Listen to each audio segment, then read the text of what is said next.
بھی یاد رکھو زندگی گزارنے کا طریقہ ہے کسی کو اپنی مجبوری نہ بناؤ. جب آپ مجبوری بنا لیتے ہو نا کسی کو, آپ کے ہاتھ بن جاتے ہیں, آپ کے ہاتھ بن جاتے ہیں. اور جتنا آپ اپنے آپ کو دوسروں کے سامنے مجبور بناؤ گے, اس زمانے میں اگلا اتنا ہی آپ کو نوچ نوچ کے کھانا شروع کر دے گا, نوچ نوچ کے کھانا شروع کر دے گا. تو یہ ہم صرف فقیر کس کے ہیں؟ اللہ کے. محتاج کس کے ہیں؟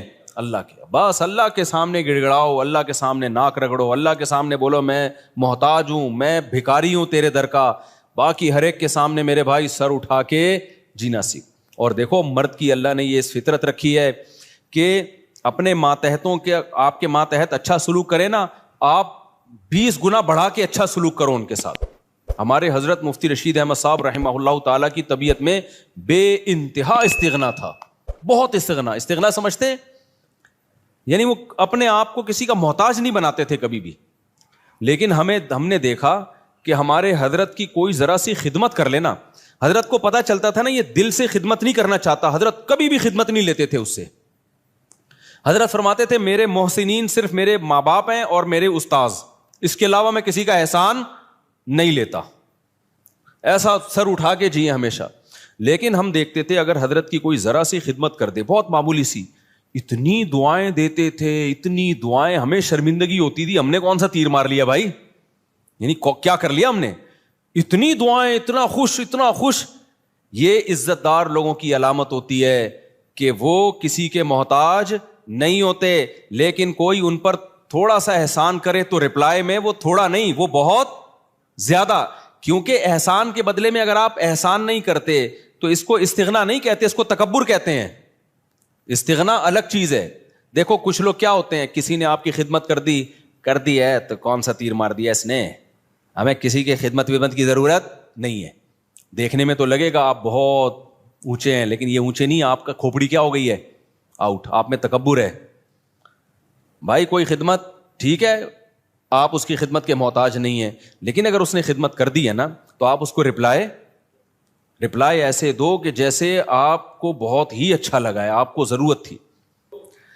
ہم نے بڑوں کو دیکھا ہے تھوڑا سا آپ خدمت کریں گے تو رپلائی اس کا بہت اچھا. نبی صلی اللہ علیہ وسلم کی کیا سیرت ہے, حضرت ابو بکر نے نبی کا ساتھ دیا نا تو وہ نبی پہ احسان کیا, بولو نا کیا ہو گیا بھائی.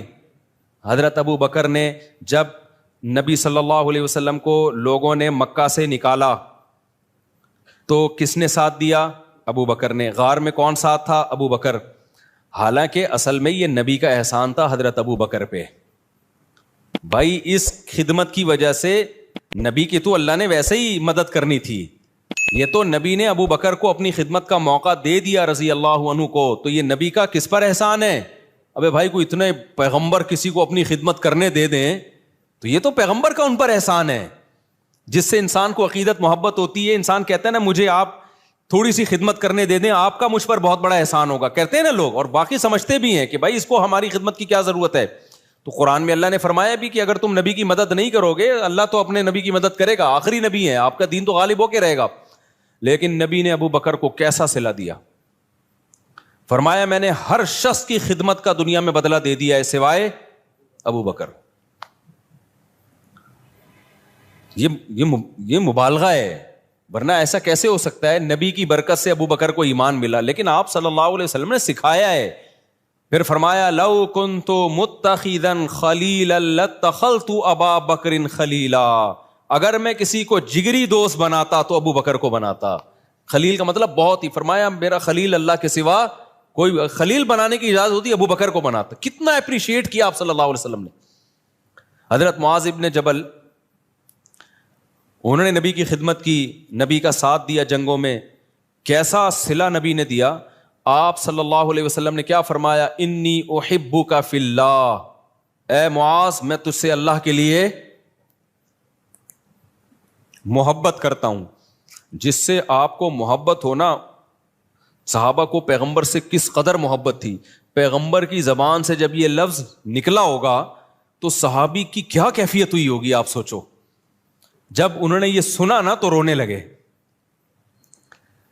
تو کیا یہ نبی اپریشیٹ کر رہے ہیں, حوصلہ افزائی کر رہے ہیں. حضرت خالد ابن ولید رضی اللہ تعالیٰ نے جب جنگ جتوائی ہے تو آپ نے کیا فرمایا؟ سیف من سیوف اللہ، اللہ کی تلواروں میں سے ایک تلوار. یہ نبی کی سیرت سے ہمیں پتہ چلتا ہے کہ نبی کے ساتھ کسی نے تھوڑا کیا تو نبی نے رپلائی میں بہت بڑھا کر اس کا بدلہ دیا ہے. تو اس لیے جو خاندانی لوگ ہوتے ہیں نا، عزت دار لوگ ہوتے ہیں، وہ ہمیشہ سر اٹھا کے جیتے ہیں. وہ کسی کی خدمت کے محتاج نہیں ہوتے. وہ سسرال کے جہیز کے محتاج، بولتے کیوں نہیں بھائی، نہیں ہوتے. وہ نہیں کہتے ہمیں یہ چاہیے، صوفہ چاہیے، بیڈ چاہیے، الماری چاہیے، نہ ہمیں کچھ نہیں چاہیے. ہم عزت دار لوگ ہیں بھائی، ہم خرچہ خود اٹھاتے ہیں. لیکن اب ایسا نہیں ہو. لوگ کیا کرتے ہیں، جہیز کے خلاف بیان سن سن کے نا، یہ بھی مارکیٹ میں اس طرح کے لوگ آ رہے ہیں، جہیز کے خلاف بیان سن سن کے ہمیں کچھ نہیں چاہیے، ہمیں نہیں چاہیے، ہمیں نہ گاڑی چاہیے، ہمیں نہ موٹر سائیکل چاہیے، ہمیں نہ گھڑی چاہیے. ہم عزت دار لوگ ہیں، ہم سسرال کے ٹکڑوں پہ پلنے والے لوگ نہیں ہیں. ٹھیک ہے جی، آپ کی شادی ہو گئی، سسر صاحب نے لا کے کوئی گھڑی گفٹ کر دی، ہمیں نہیں چاہیے، ہم عزت دار لوگ ہیں. اب یہ کیا ہو رہی ہے بھائی؟ بھائی آپ کو نہیں چاہیے نا، اب بغیر چاہت کی ایک چیز مل رہی ہے، آپ لیں جناب، آپ کا بہت بڑا احسان ہے. یہ نہیں بولیں یہ سستی والی لا کے پکڑا دی آپ نے مجھے، ٹھیک ہے نا حضرت یہ بڑی خدمت آپ کی، اللہ آپ کو جزائے خیر دے، ہم تو بہت شکریہ آپ کا. تو اس میں اس کو اپریشیٹ کرنا چاہیے، کیونکہ اس کے سامنے کہنا کہ ہمیں نہیں چاہیے، یہ پھر استغنا نہیں ہے، بلکہ یہ کیا ہے؟ تکبر. سمجھتے ہو کہ نہیں سمجھتے؟ تو بڑا جب کوئی چیز دے تو آپ سینے سے لگائیں اس کو کہیں کہ بھائی بہت بڑی چیز مل گئی. آپ کے ابا، آپ کی اماں آپ کو کچھ گفٹ دے. حضرت مولانا اشرف علی تھانوی رحمہ اللہ تعالیٰ کی زوجہ نے ان کے لیے بڑی محنت سے ایک اچکن بنائی. اچکن پتہ ہے کسے کہتے ہیں؟ پہلے زمانے میں ہوتی تھی اچکن ہی ہے نا، کچھ اور میری اتنی دیر میں تو لغت اور چینج ہو جائے گی میرے بھائی. تو ہیں اچکن، کچھ اچکن کہتے ہیں، کچھ وہ نہیں ہوتی ایک وہ پورا چوغا سا پہنا جاتا. اب مولانا تھانوی رحمہ اللہ کا مزاج نہیں تھا ایسی چیزیں پہننے کا، اور ان کے گھر والوں نے اتنی محبت سے اتنی محنت کر کے بنائی تو وہ وہی پہن کے نکل گئے گھر سے باہر. لوگوں نے کہا یہ آپ کیا پہنا ہے؟ انہوں نے کہا یار اتنی محبت سے اس نے بنائی ہے.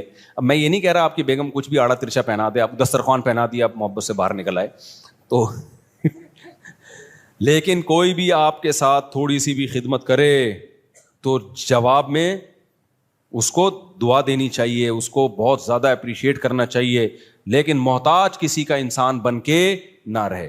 ایک طرف لوگ بہت زیادہ ٹینشن میں بچوں کو مارنا پیٹنا، ہر وقت برا بلا کہنا، یا گھر میں ایسا ہر وقت ماحول بنا کے رکھنا، اور ایک طرف گورا ہے اس نے ٹینشن فری بنا دیا. یہ دونوں چیزیں فطرت سے کیا ہے؟ بغاوت. اسلام ہے وَكَذَلِكَ جَعَلْنَاكُمْ أُمَّةً وَسَطًا. اسلام نے کہا نہ ساری خواہشات تمہیں نہیں پوری کرنے دوں گا میں، بہت ساری جگہوں پہ تمہیں اپنی خواہش کو کچلنا پڑے گا. تمہاری وہ لگژری لائف ہو ہی نہیں سکتی جو غیر مسلم کی ہوتی ہے. شراب پینے کا دل چاہے گا، نہ، پابندی ہے. بوڑھے ماں باپ کی بات میں کر رہا تھا، وہ ڈانٹتے ہیں ڈپٹتے ہیں، آپ نے برداشت کرنا ہے. اس سے سب سے بڑا فائدہ پتہ ہے کیا ہوگا؟ جب آپ اپنے بچوں کے سامنے اپنے بوڑھے باپ کی برداشت کرو گے تو سمجھ لو آپ کا بڑھاپا اب جنت. نہیں آئی میرا خیال ہے بات؟ آپ کا بڑھاپا کیا ہے؟ جنت. آپ کا بچہ سیکھے گا بھائی ہماری پرمپرا ہے کہ بڑوں کے سامنے آواز. دیکھو میں 1 گھنٹہ تقریر کروں نا کہ باپ کے سامنے مت چیخو، باپ کی خدمت کرو، خدا کی قسم اس کا 1% شاید اثر ہو جائے. لیکن میرا باپ زندہ ہو اور میں اولاد کے سامنے ان کی خدمت کر رہا ہوں اور باپ کی مار برداشت کر رہا ہوں، وہ مجھ پہ ہاتھ اٹھا رہا ہے مگر میں اس کے سامنے آواز اونچی، مار کھا کے بھی میں مسکرا رہا ہوں. یہ 6 گھنٹے 10 گھنٹے کے بیانات اور کتابیں ایک طرف، اس سے آپ کیا بچے کو جو موٹیویشن ملے گی نا، وہ سمجھ جائے گا بھائی ہمارے ہاں ہوتا ہی یہی ہے کہ باپ کے سامنے آواز نہیں بلند کی جاتی. اس کو رائٹ ہے کہ وہ مارے، وہ ہاتھ اٹھائے، اس کو یہ حق دیا ہے خدا نے. اب تک ہمارا کلچر بچا ہوا کیوں تھا؟ باپوں کے سامنے ماؤں کے سامنے چیختے نہیں تھے. کیوں بچا ہوا تھا؟ اس لیے کہ دیکھتے آ رہے باپ. اب سیٹ اپ ختم ہو گئے نا، تو شادیاں دیر سے ہو رہی ہیں، بچے پیدا ہی ایسی عمر میں ہوتے ہیں کہ آپ کے باپ کا انتقال ہو چکا ہوتا ہے. یہ بھی ایک بڑا نقصان ہے. پہلے لوگ بچے دیکھتے تھے ہمارے ابا اپنے ابا کی ایسی خدمت کر رہے ہیں. ہم نے ایسے خاندان دیکھے ہیں کہ دادا بیٹھا ہوا ہے نا، مجال ہے کوئی منہ سے آواز بھی نکال لے، وہ پتہ چلتا تھا واقعی دادا ہے. اب دادا ایک لقب رہ گیا، محلے کا دادا آ رہا ہے. جو سچی مچی کا دادا ہے گھر میں, اس کی کوئی 2 ٹکے کی ویلیو نہیں ہے, وہ بیچارہ کھانسنے کے لیے ہے بس, اس کی کھانسی سے بھی تکلیف ہوتی ہے, جراثیم پھیلا رہا ہے گھر میں بیٹھ کے وہ. تو اسی طرح میرے بھائی, جو عورت شوہر کے سامنے آواز پس رکھتی ہے, اس کی بیٹیاں بھی کیا کرتی ہیں, تبھی کہیں رشتہ لینے کے لیے جایا کرو نا تو یہ دیکھا کرو میری ساس کا میرے سسر کے ساتھ ایٹیٹیوڈ کیسا ہے. یہ بہت امپورٹنٹ بات ہے. اگر وہ ساس اپنے شوہر کی غیبتیں کر رہی ہے اور وہ اب میرے میاں ایسا ہے تو بیوقوف ہے, مجھ سے پوچھو کہاں شادی کرنی ہے کہاں نہیں کرنی, ان کو کیا پتا بیچاروں کو, اور وہ چیخنا چلانا چل رہا ہے, تو سمجھ لو کہ 90% چانس ہے کہ آپ کی بیگم بھی آپ کو طبیعت سے ایک لگایا آپ نے تو آگے سے کیا کتنے لگائے گی, وہ 4 لگیں گے رکھ کے. یہ ہوتا ہے مارکیٹ میں, چلتا ہے. تو یہ تو ماحول ہے بھائی نبی صلی اللہ علیہ وسلم کے. دیکھو میں جب نیا نیا دین کے علم کی طرف آیا نا تو مجھے بہت زیادہ اشکال ہوتے تھے کہ نبی صلی اللہ علیہ وسلم نے ہر چیز زبان سے بتا کے لکھوا کے چلے کیوں نہیں گئے. آپ بتا دیتے پڑوسیوں کے یہ حقوق ہیں, گھر والوں کے یہ حقوق ہیں, فلانوں کے یہ حقوق ہیں, یہ حقوق ہیں, پوری زندگی ایک مرتب کر کے چلے جاتے. نہ فقہ جو مرتب ہوا ہے نا پیغمبر کی سیرت سے ہوا ہے, پیغمبر سے عمل کروایا گیا ہے. کیونکہ نبی کا کام صرف مسئلہ بتانا نہیں ہے, مسئلے پہ شریعت پہ لوگوں کو چلانا ہے. چلانے کے لیے ضروری ہے کہ صحابہ آپ کو خود چلتا ہوا دیکھیں اس پہ. تبھی تو اللہ نے فرشتے کو نبی بنا کے نہیں بھیجا. فرشتہ اگر نبی بن کے آتا نا تو پتہ ہے کیا کہتا, جب رمضان کا چاند نظر آئے تو روزہ رکھ لینا, اور جب عید کا چاند نظر آئے تو روزے چھوڑ دینا. بس بھائی ہم کہتے ہیں نہ یہ اس کو تو نہ رمضان اس کی صحت تو کوئی فرق پڑتا ہے نہ شوال, لیکن صحابہ دیکھ رہے ہیں یار نبی صلی اللہ علیہ وسلم کیسے روزے پہ روزے رکھ رہے ہیں. تو جب تک انسان کا عمل سامنے نہیں ہوتا موٹیویشن نہیں ملتی ہے. دیکھو میں ایک اور مثال دیتا ہوں. صلح حدیبیہ کے موقع پہ مشرکین مکہ نے صحابہ کو عمرہ کرنے سے روک دیا. اب عمرے کا احرام باندھا ہوا ہے سب نے.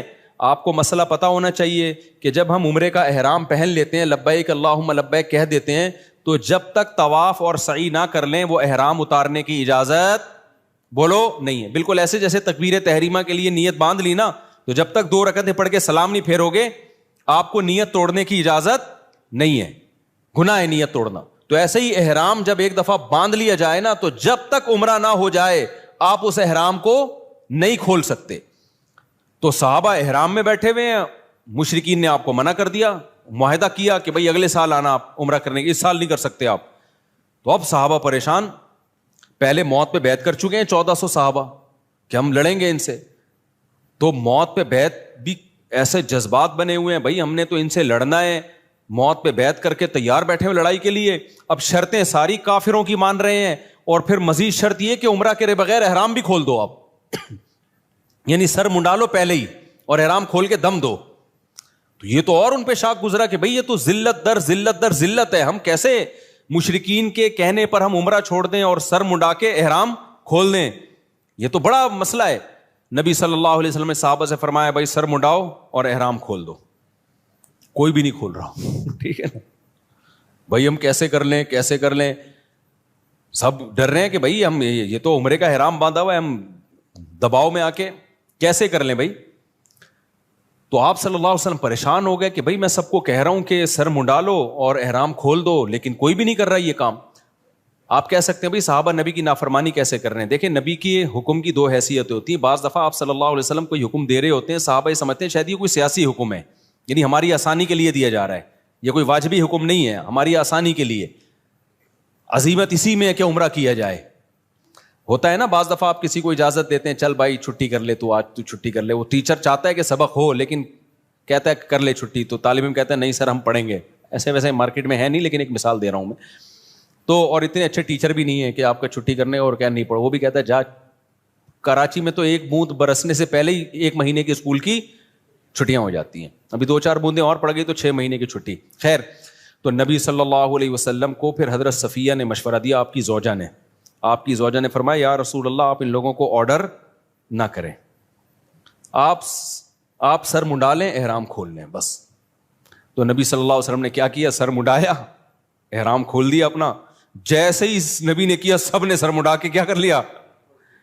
اس سے پتا چلتا ہے نبی کی بھی اسپیچ اثر نہیں کر رہی ہے.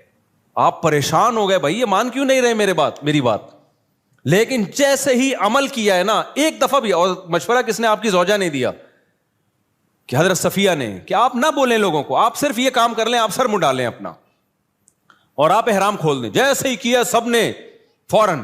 تو اس سے صاف پتہ چلتا ہے بھائی, آپ ایک ایک دو دو گھنٹے کی تقریریں کرتے رہیں, اثر نہیں ہوتا. آپ اپنے گھر کا ماحول بنانا چاہتے ہو نا, خود کیا بن جاؤ, انسان کے بچے بن جاؤ, صحیح ہے نا, ماحول آہستہ آہستہ سیٹنگ پہ آنا شروع ہو جائے گا. اپنے بڑوں کی خدمت کر کے دکھاؤ, اپنے بڑوں کو رسپیکٹ دو, اپنے بڑوں کا احترام کرو. آج ہو کیا رہا ہے, مائیں اپنے بچوں کے سامنے نا بچوں کے چاچو کی غیبتیں کر رہی ہوتی ہیں. تمہارا تو چاچو ایسا ہے, تمہارا تو باپ ایسا ہے, تمہارے باپ سے. ایک صاحب مجھے کہنے لگے 40 سال ہو گئے میری اپنی بیگم کی خدمت کرتے ہوئے, بیگم بچوں کے سامنے کہہ رہی تھی تیرے باپ نے ہمیں دیا کیا ہے. اچھا بس ختم کر, تمہارے باپ نے جو ہے نا کیا ہمیں کچھ بھی نہیں. تو میں نے کہا پھر آپ کیا جواب دیتے ہیں؟ کہہ رہے میں کہتا ہوں میں معذرت چاہتا ہوں بیگم, میں آپ کی صحیح خدمت, کیونکہ اگر وہ بچوں کے سامنے کہہ دے نا کہ یہ غلط کہہ رہی ہے تو ایک جنگ چھڑ جائے گی. کیا ہو جائے گا؟ بچے دیکھیں گے اماں ابا ہمارے دونوں کیا ہیں, فائٹر ہیں.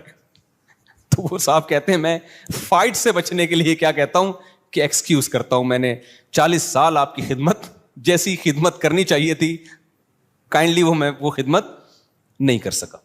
تو اب پتہ نہیں کون اس میں صحیح تھا کون غلط تھا, واللہ عالم. بہرحال تو مائیں بعض دفعہ یہ کر رہی ہوتی ہیں بچوں کو باپ کے بارے میں, تمہارا باپ ایسا, تمہاری, اور باپ بعض دفعہ ماں کے بارے میں, تمہاری ماں ایسی. تو خوب سمجھ لو یہ بچہ نہ باپ کا رہے گا اور نہ ماں کا رہے گا. مائیں سمجھ رہی ہوتی ہیں. یار ایک اور واقعہ میرے سامنے آیا ہے, خون کے آنسو رونے کا دل کرتا ہے. ایسے واقعات بھی آتے ہیں, ماں بیمار ہوئی ہے نا, اب بچہ ماں کی زیادہ خدمت کر رہا ہے تو باپ کو غصہ آ رہا ہے. باپ بیمار پڑا ہوا ہے, بچہ باپ کی بہت خدمت کر رہا ہے تو ماں کو غصہ آ رہا ہے کہ کیوں ابا کو اتنا کیوں فری کرایا ہوا ہے. بس اعتدال سے رہو, زیادہ غلام بننے کی کوشش. یار تو اپنا بڑھاپا دیکھ لے بھائی. جو بچہ تیرے شوہر کی خدمت کر رہا ہے بیماری میں, جس کو تو کہہ رہی ہے مکھن لگا رہا ہے, چاپلوسی کر رہا ہے, چمچا بنا ہوا ہے, تو خوش ہونا چاہیے کہ کل وہ تیری بھی کرے گا ایسی خدمت. اس کو اس سے باغی بنا رہی ہیں. کتنا بڑا جرم ہے یار, کیسے بے وقوف لوگ ہیں کہ نہیں ہے. تو اس لیے صبر کا مطلب کیا ہے؟ اللہ نے جو کہا نا کہ صبر کرو, صبر, ان الانسان خلق ہلوعا, انسان جلد باز ہے, اس میں صبر نہیں ہے. تو یہ جو غیر مسلموں میں بے صبری پیدا ہوئی ہے نا, خودکشیاں, وجہ اس کی ہے کہ ان کی زندگی میں پابندیاں ختم. جب پابندیاں ختم تو یہ ان میں صبر کا مادہ ہی ختم ہو جاتا ہے. ذرا سی ٹینشن آئی, اور ٹینشن ان کی ریلیشن خراب والی ٹینشن ہوتی ہے. سب مادہ پرست بن گئے ہیں, ذرا سا پیسہ گیا تو سب کچھ گیا. یار بچہ 18 سال کا ہوتا ہے تو باپ کہتا ہے کہ کرایہ دے میرے گھر میں رہنے کا. سمجھ رہے؟ بچہ 18 سال کا ہوا نا تو باپ کہتا ہے تیرے باپ کا گھر نہیں ہے, ٹھیک ہے, کیا دے گا؟ کرایہ دے گا. اتنی مادہ پرستی جو سوسائٹی میں آ گئی ہو تو خودکشیاں نہیں ہوں گی کیا وہاں پہ؟ ریلیشن صرف کتے سے اور پیسے سے بس. تو میرے بھائی اپنے سسٹم کو بچاؤ. اللہ نے ہمیں بہت ساری پابندیاں لگائی ہیں, بہت ساری ٹینشنیں دی ہیں. نظر کی حفاظت کی ٹینشن, باپ اور ماں کی برداشت کرنے کی ٹینشن, بیوی کی کڑوی کسیلی برداشت کرنے کی ٹینشن. عورت کو حکم دیا, شوہر الٹا سیدھا ہے, کوئی بات نہیں بھائی, میاں ہے نا, سرپرست ہے, تھوڑا سا برداشت کر لو. غلط کیا اس نے تھپڑ لگا کے, لیکن لگا دیا تو آگے سے رپلائی مت کرو ورنہ تمہارا ہی نقصان ہوگا اس میں. تو یہ جو پھر رمضان کے روزوں کی ٹینشن, شراب سے بچنے کی ٹینشن, یہ بہت ساری ٹینشنیں کیا کرتی ہیں, ہمارا جو امیون سسٹم ہے اس کو کیا کر دیتی ہیں, بوسٹ. پھر کبھی زندگی میں کوئی ٹینشن آئی تو اتنی ساری ٹینشنیں جھیلی بھی ہوتی ہیں کہ یہ ٹینشن ہمیں ہلکی لگتی ہے. بالکل وہ ایک جو بدماش تھا نا, سعودیہ کے جیل سے چھوٹ کر آیا, مجھے اپنا واقعہ بتا رہا تھا. انڈیا میں بڑی بدماشیاں اس نے کی ہیں. کہہ رہا میں نے انڈیا میں اتنی جیلوں میں مار کھائی ہے کہ ایک دفعہ سعودی عرب میں پکڑا گیا تھا, تو جب وہ مجھے مار رہے تھے تو مجھے ایسا لگ رہا تھا گدگدیاں ہو رہی ہیں مجھے. میں نے اس کو پوچھا نا یار تجھے اتنا مارا, تو نے راز اگلا کیوں نہیں؟ وہ اپنی کمپنی کو بدنام نہیں کرنا, وہ یہ نہیں بتا رہا تھا میں فلاں کمپنی کا آدمی ہوں. کمپنی سے وفا کی اس نے. دیکھو اس نے کہا کہ اگر میں نے بتا دیا نا فلاں کمپنی کا ہوں تو کمپنی کا تو قصور تھا نہیں, لیکن کمپنی بدنام ہوتی, اس کا کاروبار بیٹھ جاتا. کہتا ہے میں نے کہا میں کمپنی کا ملازم ہوں, مار کھاؤں گا, کمپنی کو بدنام نہیں کروں گا. جو میری غلطی ہے میری ہے, میں کمپنی پہ کیوں ڈالوں. اتنی مار کھائی لیکن منہ سے اگلا نہیں. میں نے کہا کیسے برداشت؟ کہہ رہے ہم عادی ہیں. لیکن اس کا فائدہ کیا ہوا برداشت کا؟ کمپنی کے اونر کو جب پتا چلا نا یار اس نے اتنی مار کھائی, ہماری کمپنی کو بدنام نہیں کیا, انہوں نے کمپنی نے اس کو پارٹنر بنا دیا اپنا. اب وہ ارب پتی ہے, وہ کروڑ پتی ہے وہ آدمی. سمجھتے نہیں ہو میرا خیال ہے بات. تو یہ جو میرے بھائی اسلام کی پابندیاں ہیں یہ آپ کو کیا کر دیتی ہیں؟ اسٹرانگ کر دیتی ہیں, مضبوط بنا دیتی ہیں. غموں کو جھیلنا آپ کے لیے آسان. اس لیے انسان کے بچے بن کے جو شریعت کی پابندیاں ہیں اس کو فالو کرو. وقت چونکہ پورا ہو گیا ہے, مجھے اندازہ ہی نہیں تھا کہ اتنی جلدی وقت پورا ہو جائے گا.